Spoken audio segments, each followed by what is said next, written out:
Flames Talk is brought to you by Molson, made from Canada.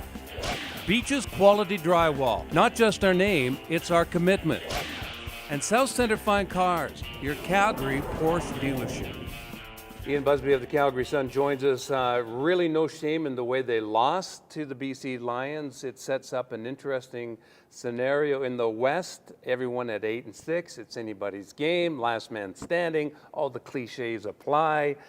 But the only thing I will say about the Stampeders' loss in BC was what the hell happened on third long. They go into prevent, basically sends three guys. The only way you're going to beat Lule is to pressure the guy. He had all kinds of time and just basically pick the Stamps apart, set up the winning field goal. Yeah, they dropped back into this zone coverage, and then one player, and John Huffnagel wouldn't say who that player was, drops out of that zone, and suddenly there's a hole. Arlen Bruce fills the hole, gets the pass from Lule.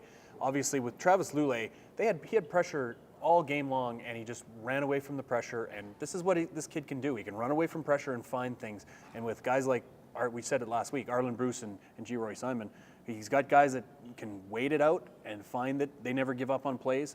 And that's what happened at the end of the game. Very disappointing, obviously, because the defense likes to be on the field when they have a chance to win, and there was their chance, and they couldn't get it done. You know, it's one of those games you hate to see the guys lose, but at the same time, what a great game, and that's what the CFL is all about, these kind of a football game.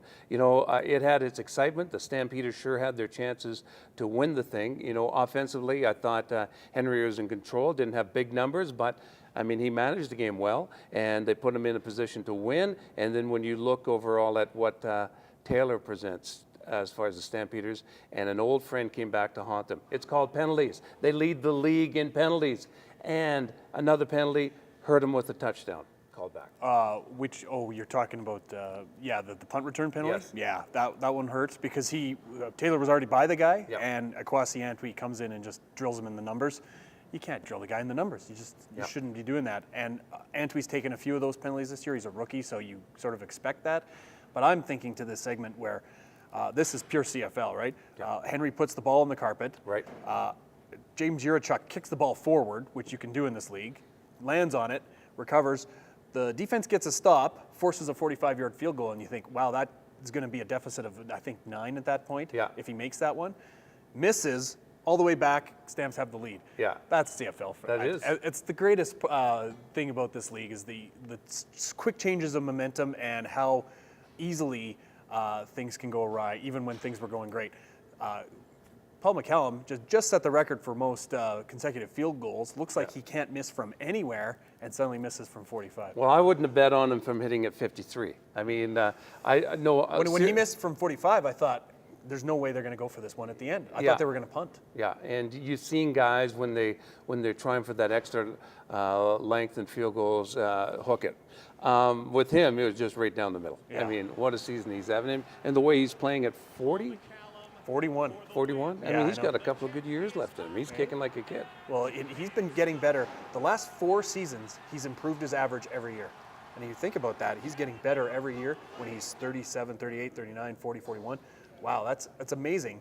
And you can't just say it's just because he's in the dome anymore, because that was a tough place to kick before. Sure. He's been outside for a couple of years, and now back in the dome, and that's a fun place to be. Lots of air in there now. The refreshed air, they're no longer pressurized. I didn't have a headache leaving the game for the first time in my existence going to BC Place. Okay, we're going to take a short break. When we come back, we'll talk about the Calgary Flames and how they're off to such a horrible start at 0-2. Hi, I'm Henry Burris. I love Calgary, and I'm proud to call this place home. While Calgary has an interesting history, there aren't a lot of buildings that remain since the early days. And some of those that are left are in pretty bad shape.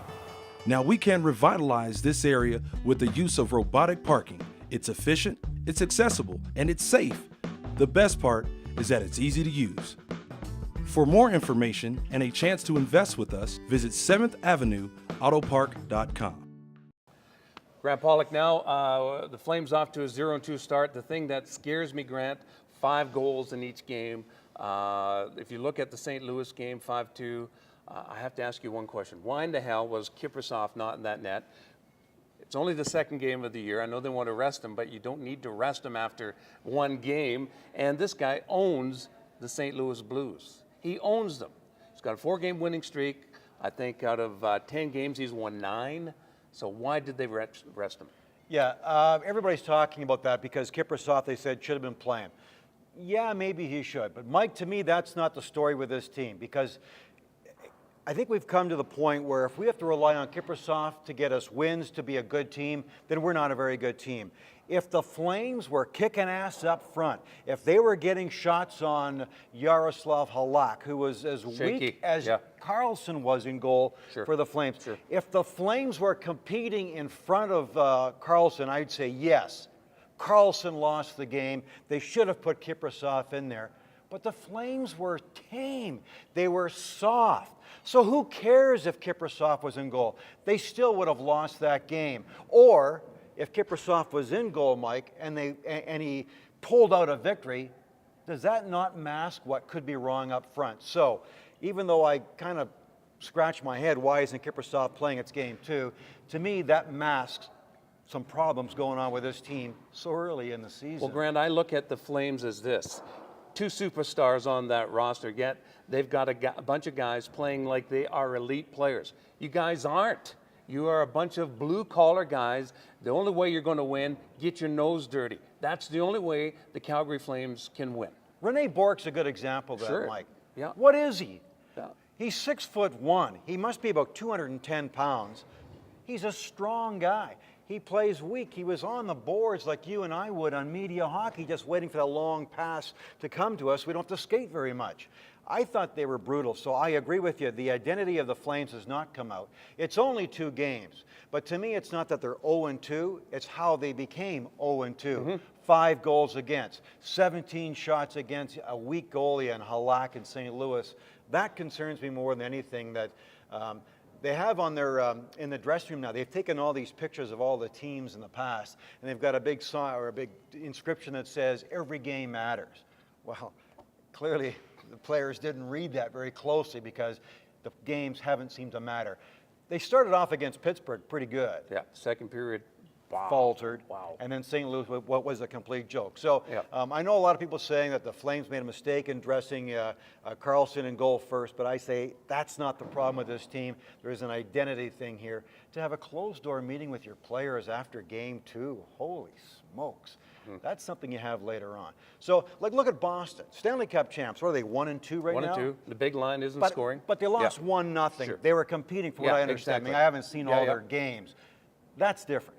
So fans shouldn't say, oh, they're jumping on the Flames for 0-2. That's not the case here. Just the way. It's how it's the way.